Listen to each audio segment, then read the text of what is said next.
Well, it's a pleasure to have the outstanding governor of Florida on the program, Ron DeSantis. How are you, sir? I'm doing outstanding, Mark. How are you doing? Yes, you are. I'm doing very, very well. Many people are moving to Florida. Let's hope they don't bring some of their voting habits with them out of New York and New Jersey and Connecticut. Just saying. My family, I and my wife, we're transitioning, may I say, to Florida. Now, Governor, why is Florida sort of this place people want to go to escape these blue states and some of these even harsher red states? Why is that? Are you purposely trying to maintain and create an environment of liberty and prosperity? What is going on in Florida? Well, I think that's right, Mark. I think people, look, we're a very well-governed state. I mean, go before COVID, we have no state income tax. Our state budget is half of the budget of New York State, and yet our infrastructure is much better. Our schools perform better. And so people understand that. We also have taken on a lot of important issues. When I became governor, I appointed 3 conservative Supreme Court justices. We banned sanctuary cities. We just did Re-Verify last year. So we've done a lot of things. We protect the Second Amendment.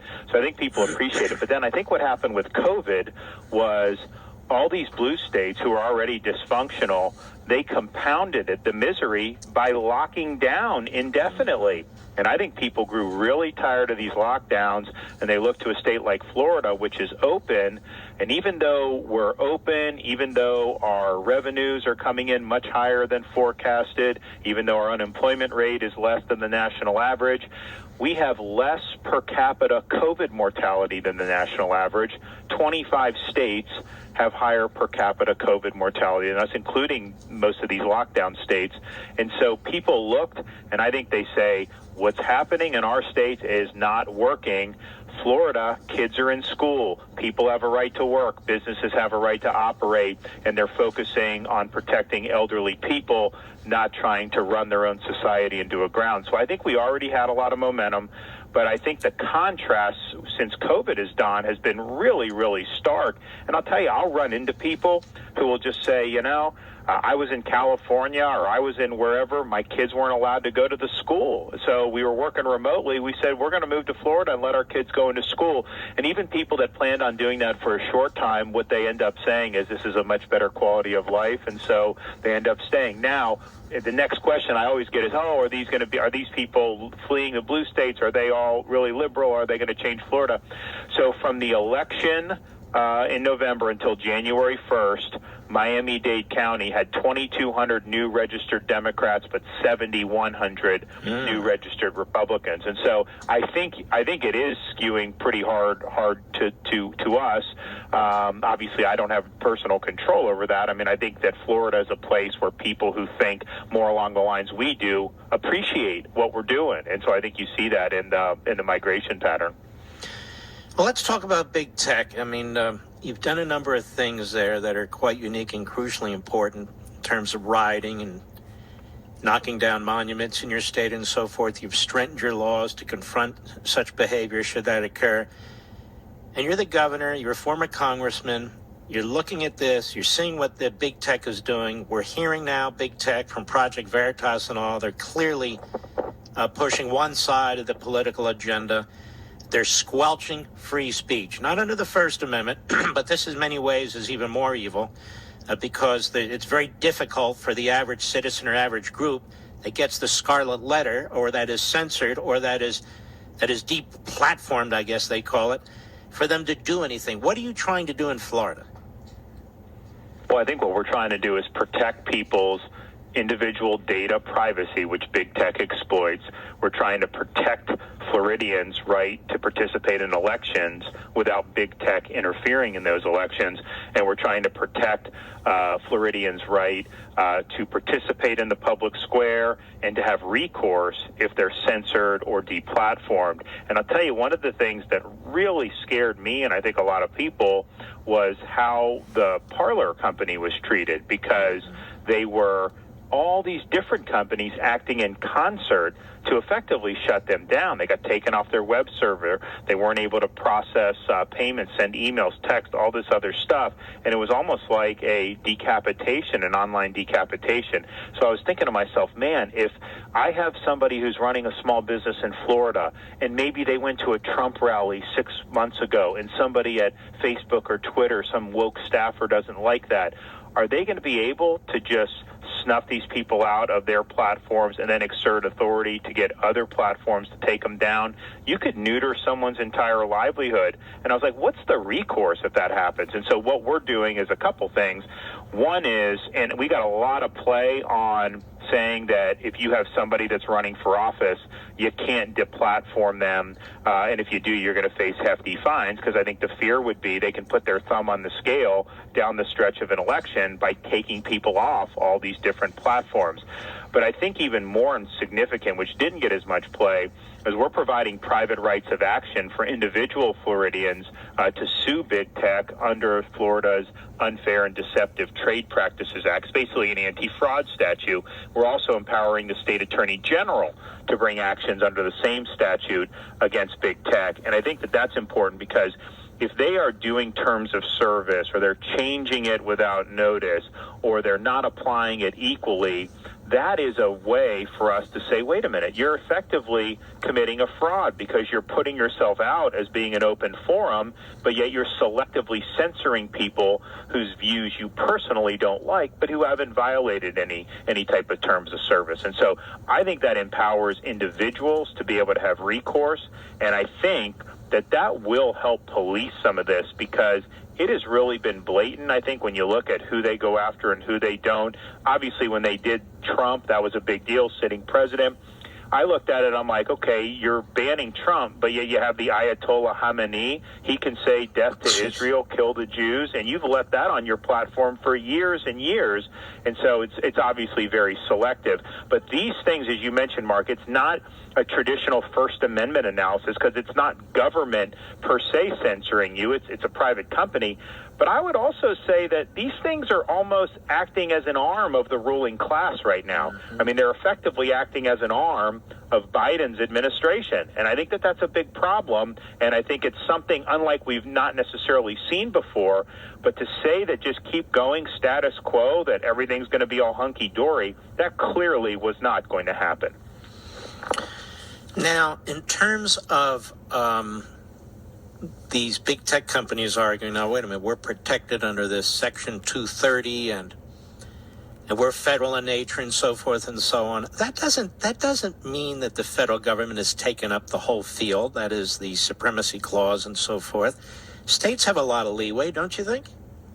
No, for sure. And I think what Section 230 would probably mean is that the federal government's protections of them would trump if a state tried to act in that sphere. So, for example, they are treated as platforms and not publishers. And so if somebody puts something that defames you, you can't sue Facebook or Twitter over that, because they're considered neutral platforms.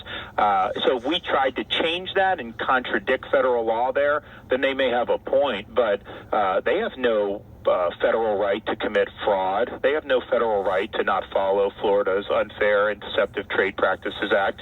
They have no federal right to interfere in Florida elections. I mean, Mark, for example, you guys say you come down to Florida, you're in your house, you invite me over when I'm running for re-election, and you have signs made and all this types of stuff. That would be a contribution to my campaign. You would have to declare that as either an in-kind, or we'd have to pay you for what you put out.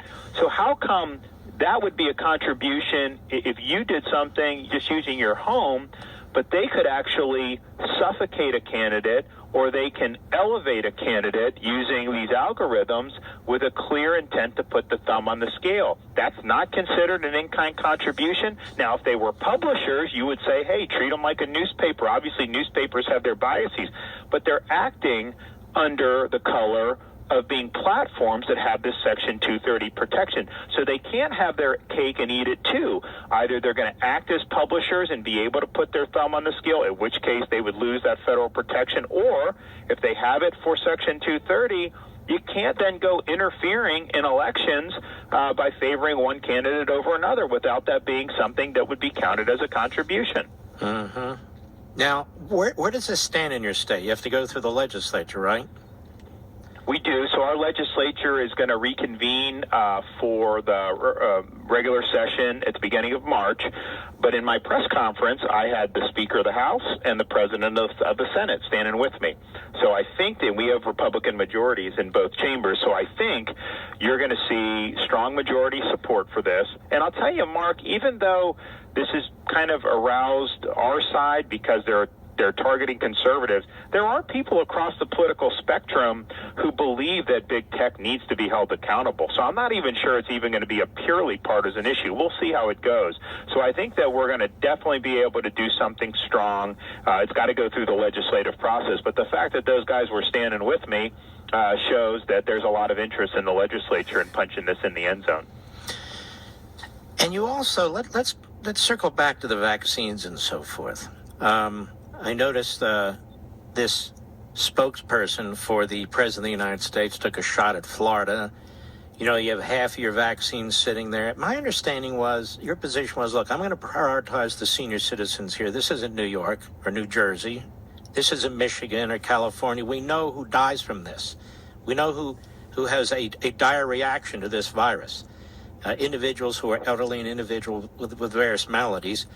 And I want to make sure this is a two-shot process. That's what the science says. You got to get the first shot and the second shot. My understanding is that's what you're doing. Is that correct? Right. And when she said that, Florida was number one in the country of the 10 most populous states for per capita doses administered. We have done more senior citizens than any other state by a country mile. We're reporting well over 1.3 million, but these reports lag, Mark, so we probably are closer to 1.5 because it takes 4 or 5 days for all these things to show up in our reports. And so we've done the highest percentage of all of our vaccines administered to senior citizens of any other state, and we've reached almost 30% of all Florida seniors have had at least one shot. We do more first doses a week than we've been getting, and obviously that is there's gonna be a limit to how long we can do that without getting more vaccine. But what she was trying to suggest was we got a big dump of the Moderna vaccine that week, which was for the second doses that people had. We're now ripping through those second doses, but those were previously scheduled doses, so you don't just take the second dose and then just give it to people who aren't on schedule. So it's not like it was a huge lag, but it would be between 2 to 5 days, depending on when they're scheduled to come in. This past week, we've seen a big increase in second doses so far, Monday, Tuesday, Wednesday, big increase in that. And so you're going to have hundreds and hundreds of thousands of Florida seniors with their second doses since she said that. So I think they're just trying to play politics. I mean, look, they said that they inherited no plan from Operation Warp Speed. That is factually false. I was on multiple calls with other governors with Warp Speed. I personally went up to Washington on multiple occasions, met with Warp Speed, HHS, FDA, you name it. They were engaged in this. By the way, did you bump into Joe Biden on any of those meetings? No, of course not. But here's the thing. We all had worked with them. They empowered us to make these decisions, and so that was the right thing to do because Florida, we rejected the CDC's initial recommendation to do young, healthy workers before elderly. I said we're putting seniors first, and so that's how we focused on our general population. And so had it been a federally mandated thing, we'd probably have 1 million seniors who have gotten a shot, in fact, who would not have gotten a shot under their viewpoint. So I think seniors first is the right way to do it. We're doing a huge number of seniors, and we're going to keep on doing it. And understand, when we first did it, they're like, oh, DeSantis isn't following CDC, he's not listening to experts. Now a bunch of states have followed what we've said because it was the right thing to do. And as you suggested with the data, Mark, the data is very clear. You want to protect the vulnerable people. Once you've protected the vulnerable people, you can obviously give it to other folks, but the hospitalizations, the mortality is going to be very, very low if senior citizens are protected. Well, here's the test. Would you rather be a senior citizen in Florida or in New York? And I suspect you'd rather be a senior citizen in Florida, and that's why they're hightailing out of New York and some of these other northern states and coming down to Florida. Governor DeSantis, I want to thank you. Yeah, go ahead. I'm sorry.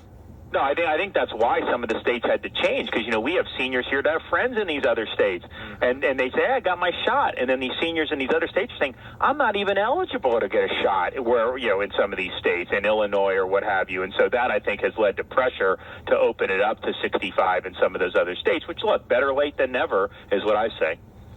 All right, my friend. Well done. Keep it up, and the American people are really.